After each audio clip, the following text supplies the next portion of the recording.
Machiavelli in this Illuminati, all through your body. The blows like a 12-gauge shot. Feel me? And God said He should send His one begotten Son to lead the wild into the ways. Follow me. Yo les postos, c'est Sacha, bienvenue dans cette nouvelle vidéo Mercato. On connaît enfin la proposition que le PSG a souhaité donner au Napoli pour Koulibaly et à Koulibaly. Kalidou Koulibaly vit un début de saison compliqué, entre prestations en demi-teinte et relations compliquées avec son président. Le défenseur central sénégalais a des envies de départ, une opportunité que le PSG souhaite saisir depuis très longtemps. Saison après saison, l'international sénégalais s'est affirmé avec Naples comme l'un des meilleurs défenseurs du championnat italien, et même de la scène européenne. Du haut de ses 28 ans, celui qui était arrivé de Genk en 2014 prend la forme d'une véritable muraille derrière. Un défenseur très complet, tout aussi bon dans l'anticipation que dans les duels. Cependant, après une dernière saison de haut vol, Koulibaly paye le contre-coup depuis le début de l'exercice 2019-2020. À l'image de son équipe, seulement 11e de Serie A.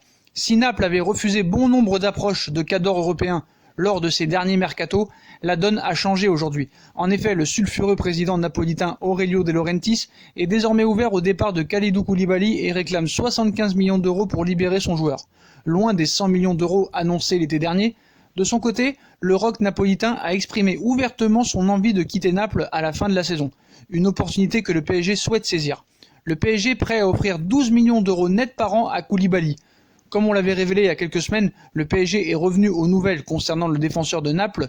Depuis, les discussions sont allées un peu plus loin puisque le directeur sportif parisien Leonardo a indiqué à son représentant qu'il était prêt à proposer un salaire de 12 millions d'euros net par an pour s'attacher les services du défenseur de 28 ans. Le PSG semble prêt à l'envisager comme le successeur de Thiago Silva et devra convaincre le joueur de son projet sportif. Réticent à rejoindre la capitale l'an dernier, Kalidou Koulibaly n'est plus aussi fermé désormais. Dans ce dossier, le PSG n'est pas seul. En effet, le club parisien devra faire comme d'habitude à la concurrence du FC Barcelone, de Manchester City, Manchester United ou encore du Real Madrid, qui ont tous deux récemment rencontré l'entourage du joueur. L'été dernier, le club mancunien, par l'intermédiaire de Sir Alex Ferguson, avait discuté avec le défenseur sénégalais qui rêvait de Manchester United. Convaincus par le projet, les dirigeants anglais avaient dû se heurter au prix exorbitant demandé par le président napolitain. Et si ce n'était pas que partie remise. En tout cas, le Paris Saint-Germain, c'est l'objectif numéro 1 en cas de départ de Thiago Silva la saison prochaine. 12 millions d'euros par an proposés à Kalidou Koulibaly. Rakitic attendrait un signe de la part de Leonardo et du Paris Saint-Germain. Ivan Rakitic voudrait toujours quitter le FC Barcelone. Si son vœu venait à être exaucé, le milieu de terrain croate n'envisagerait qu'un départ au Paris Saint-Germain ou à la Juve. Le PSG ou la Juve, telle serait la question pour Ivan Rakitic. La saison dernière, l'international croate peinait à enchaîner les titularisations au FC Barcelone, ce qui lui aurait donné des envies d'ailleurs lors de la dernière fenêtre de transfert. Malgré sa volonté de quitter le Barça, Ivan Rakitic n'a pas bougé et défend toujours les couleurs catalanes. Alors que sa situation n'a pas évolué ces derniers mois, le numéro 4 barcelonais n'aurait pas changé ses plans, loin de là. Ivan Rakitic n'aurait de yeux que pour le PSG et la Juve. Et selon les informations, Ivan Rakitic voudrait toujours quitter le FC Barcelone et en cas de départ, le vice-champion du monde en titre ne serait ouvert qu'à deux pistes, le Paris Saint-Germain et la Juventus de Turin. Reste à savoir si Leonardo est prêt à retenter sa chance pour le milieu de terrain de 31 ans dès cet hiver. D'ailleurs, Leonardo s'est penché sur un autre dossier et serait passé à l'action pour cette star de l'Ajax d'Amsterdam, Hakim Ziyech. Toujours à l'Ajax d'Amsterdam, malgré l'épopée des Néerlandais en Ligue des Champions l'an dernier, Hakim Ziyech se retrouverait dans le viseur du PSG. Avec 21 buts et 24 passes décisives l'an dernier, Hakim Ziyech a été l'un des grands artisans de la magnifique saison réalisée par l'Ajax d'Amsterdam. Mais à la différence de Frenkie de Jong et Mathys de Ligt, l'international marocain est finalement resté chez les Lanciers. Malgré l'intérêt du Bayern de Munich ou du Real Madrid, à en croire certains médias, sous contrat jusqu'en juin 2022, Hakim Ziyech devrait toutefois quitter l'Ajax l'été prochain, comme l'a récemment annoncé Marc Overmars, directeur sportif. Il cite « J'ai souvent pensé qu'il avait atteint son plafond, mais à chaque saison, il se surpasse. Je lui dis parfois, tu peux devenir monsieur Ajax. Pourquoi voudrais-tu partir ? Mais si on est honnête, Hakim a 27 ans, il est à son meilleur niveau. S'il peut faire le pas en avant qu'il a en tête, alors nous pourrions l'accepter. Et Leonardo voudrait en profiter. Le PSG aurait approché le clan Hakim Ziyech. Et selon les informations de Soccerlink, le Paris Saint-Germain aurait décidé de passer à l'action pour Hakim Ziyech. En effet, le club de la capitale aurait récemment approché l'agent du Marocain pour prendre la température en vue du prochain mercato estival. Alors que le PSG n'est pas assuré de remplacer et de trouver des remplaçants pour Choupo-Moting et Edinson Cavani, compterait visiblement sur l'attaquant de 26 ans pour renforcer l'effectif parisien. À voir combien l'Ajax demandera dans ce dossier. Mais voilà, ça devrait être encore un coût entre 40 et 50 millions d'euros minimum pour Hakim Ziyech, qui a fait une saison complètement incroyable la saison dernière et qui reste un petit peu dans ses stats aussi flamboyantes cette saison. À voir ce dossier cet été si ça se confirme. La grosse blague du jour, prolongé à Paris, Neymar doit demander à Barcelone. Donc comme vous le savez, il y a 2 semaines, Neymar a signé sa prolongation de contrat. La presse en parle de plus en plus, mais ils disent qu'il faut attendre un petit peu pour que ça soit officialisé, mais alors que c'est officialisé vu qu'il a signé après son retour du Brésil. Mais là, on nous annonce que Neymar a demandé à Barcelone s'il pouvait prolonger, parce qu'il serait toujours désireux de quitter à tout prix le PSG. Il y a 6 mois, Neymar est désormais pressenti pour entamer des discussions afin de prolonger avec le champion du monde, sauf qu'ils savent très bien qu'il a déjà prolongé. Une issue, certes encore très lointaine pour eux, mais qui montre que les choses ont beaucoup changé pour le Brésilien, conspué et insulté lors du premier match de la saison contre le Racing Club de Strasbourg. Le numéro 10 du PSG est impeccable depuis le début de la saison. Et dans l'attitude, il fait aussi des efforts sur le terrain et en dehors pour se faire pardonner. Mais de là à envisager une prolongation de contrat, il ne faut pas exagérer. C'est ce qu'a tenu à faire comprendre Chaka Hislop, ancien gardien de but anglais et trinidadien, et désormais consultant pour ESPN, pour qui c'est toujours le FC Barcelone qui a la priorité de Neymar. Hier, il nous dit le contraire en disant que Neymar allait prolonger, un peu le serpent qui se mord la queue.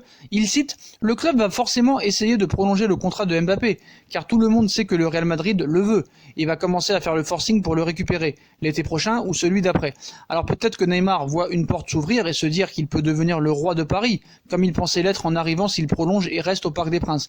Mais quand on repense à ce qu'il s'est passé l'été dernier, on a du mal à croire qu'une prolongation peut vraiment être signée. Le PSG peut toujours faire une offre, mais Neymar va vouloir avant tout savoir si le FC Barcelone le veut toujours. Ce sera sa priorité avant de discuter d'une prolongation, a confié celui qui faut le dernier rempart de Newcastle ou West Ham, une preuve que tout n'est pas oublié de l'été dernier, mais qui est ce mec pour parler? Quel est ton palmarès? Quel est ton palmarès? Un ancien joueur de Newcastle nous fait croire qu'il a des infos. Mais à un moment donné, il faut arrêter. Ce gars-là, je ne le connais même pas. Il travaille à ESPN, Chaka Hislop, ancien gardien de but trinidadien. Voilà, qui nous annonce que Neymar peut prolonger, mais n'a pas prolongé, mais il pourra prolonger. Donc voilà, il se mouille pas trop. Bref, voilà, on va pas en tenir compte d'ailleurs, on va pas en tenir compte vraiment de ces débats-là. Mais en tout cas, Neymar a bien prolongé quoi qu'il en soit. Et comme vous le savez, quand on parle pas de Neymar, on parle après de Mbappé. Quand on parle de Mbappé, c'est Neymar. Encore là, Mbappé, cette annonce tonitruante sur l'avenir de Kylian Mbappé.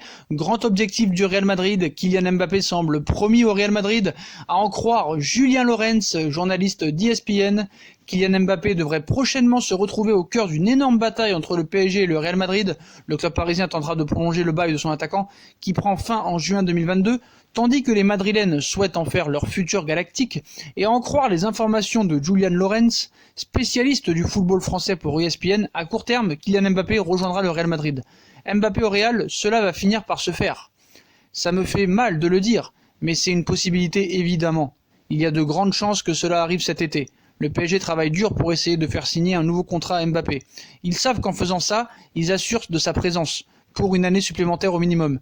Mais il ne faut pas se le cacher, il y a une chance qu'il parte cet été. C'est son rêve de jouer au Real Madrid avec Zinedine Zidane. Cela va finir par se faire.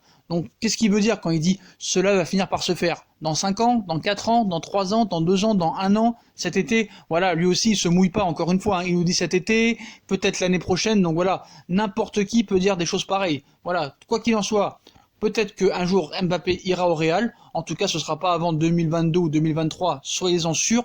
Et voilà, encore des journalistes qui se mouillent pas, qui nous font croire des choses, voilà, le gars peut-être cet été, peut-être l'été prochain, donc voilà, nous aussi on peut le faire, il n'y a pas de problème là-dessus.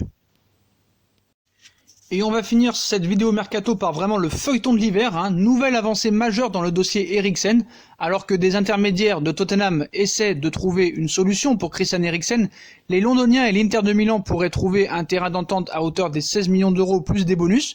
Son avenir fait la une depuis plusieurs semaines. Sous contrat avec Tottenham jusqu'en juin prochain, Christian Eriksen devrait, selon toute vraisemblance, devenir un nouveau joueur de l'Inter de Milan. Les Lombards auraient donc battu le Paris Saint-Germain, Manchester United ou encore le Real Madrid en ce mercato hivernal. Les interistes souhaiteraient ainsi faire main basse sur Eriksen dès ce mois de janvier, mais leur offre serait encore loin des exigences des Spurs, 20 millions d'euros, à moins que des intermédiaires arrivent à mettre tout le monde d'accord. Un terrain d'entente à hauteur des 16 millions d'euros pourrait être trouvé. D'après TMW, ce vendredi, les intermédiaires de Tottenham se seraient manifestés auprès de l'Inter de Milan afin de rapidement boucler le dossier Christian Eriksen. Le portail italien précise que l'opération pourrait se régler contre un chèque de 16 millions d'euros plus des bonus. Mieux, les dirigeants de l'Inter de Milan seraient confiants dans le dossier Eriksen. Un nouvel indice de taille sur son arrivée en Serie A. En tout cas, ça fait quand même une semaine, voire 10 jours qu'on nous l'annonce à l'Inter de Milan et qu'il n'est toujours pas à l'Inter de Milan. Le mercato hivernal ferme ses portes dans exactement 14 jours. Donc tant que ce n'est pas officiel, le Paris Saint-Germain quand même a ses chances. Donc vraiment affaire à suivre. Donc voilà les postos, voilà pour cette vidéo mercato. Comme d'habitude, si on a kiffé la vidéo, on like, on partage, on s'abonne. Dites-moi en commentaire ce que vous pensez de toutes ces informations mercato. Voilà, ça m'intéresse grandement. On n'oublie pas d'activer la petite cloche pour une notification pour recevoir les vidéos mercato. Puis comme d'habitude, on nous suit sur nos différents réseaux sociaux, Instagram, Facebook, Snapchat, Twitter, ainsi que sur Utip si vous voulez faire évoluer la chaîne en regardant les pubs gratuitement ou en faisant un petit don. Voilà les postos, je vous souhaite à tous une très bonne vidéo à tous et à très vite pour une nouvelle vidéo mercato les postos. Tchuss.